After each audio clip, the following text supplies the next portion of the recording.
Welcome back to Dolliecious Cravings. I've got a fantastic treat for you today. Guess what? We'll be making a tasty and healthy lemon loaf cake. That is of course perfect for any occasion. The best part, syempre lulutuin din natin yan sa air fryer. And it only takes 25 minutes. Kaya simulan na natin. Sa isang bowl, paghaluin lang natin ang 1 cup of sugar and lemon zest to infuse the aromatic lemon oil. Then, just add the softened butter. Ang ginawa ko dito is that I simply took out my butter from my fridge at least an hour ago para sakto lang yung lambot niya. Then of course, let's just mix them all together. And then, now, sa part na to, gumamit ako ng vegetable oil. You can use canola oil. So, for about 2 tablespoons lang, ihahalo natin siya. Now, for the eggs, I used 2 whole eggs for this. Pero pa isa-isa lang yung dagdag niya sa mixture natin. As you can see in this video. And remember, do not overmix this. Okay? Now, let's squeeze the lemon.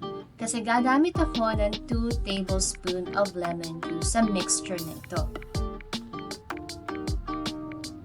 Okay, and then let's sip in flour. I use 1.5 cup of all-purpose flour. So, ginagawa natin to para mawala yung buo-buo niya. Okay, and then next, just add 1 teaspoon of baking powder, 1/2 teaspoon of salt.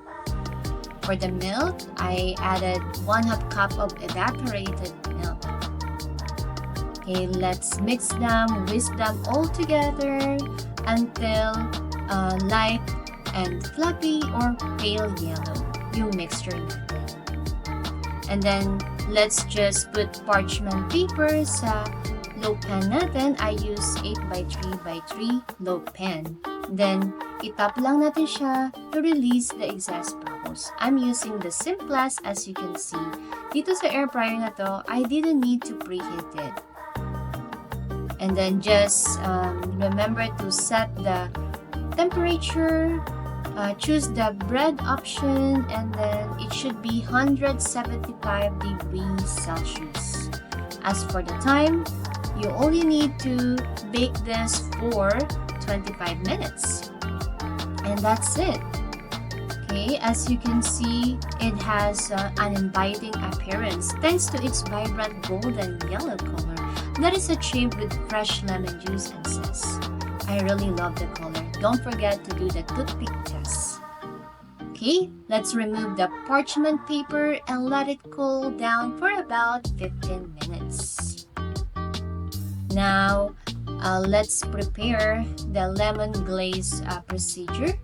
Sa part na to, you'll only need icing sugar or powdered sugar plus the lemon juice, of course. Super dali lang niya talagang gawin. Ma-enjoy niyo to for sure. Now, it's time to drizzle our lemon loaf cake.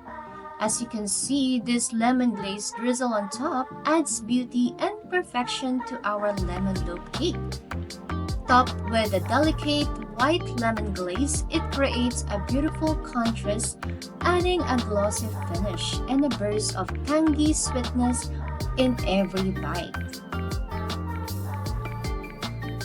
By the way, if you don't have air fryer, you can also bake this in a preheated oven for about 45 minutes or until a toothpick comes out clean. Sa part na to, I use my cheese grater to get some lemon zest again, which I will be using as decoration on top. And that's it.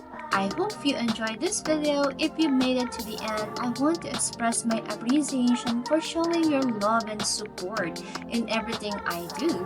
This keeps me motivated to keep creating easy-to-make recipes. Remember, in this kitchen, it's all about love and happiness through food. This is Dolliecious Cravings again saying, no hate, just love. Please don't forget to like and share this video with your family and friends. And if it's not too much to ask, please hit the subscribe button and notification bell to to stay updated with our content. Now, let's serve and enjoy this lemon cake. Thanks for watching. I'll see you in my next one.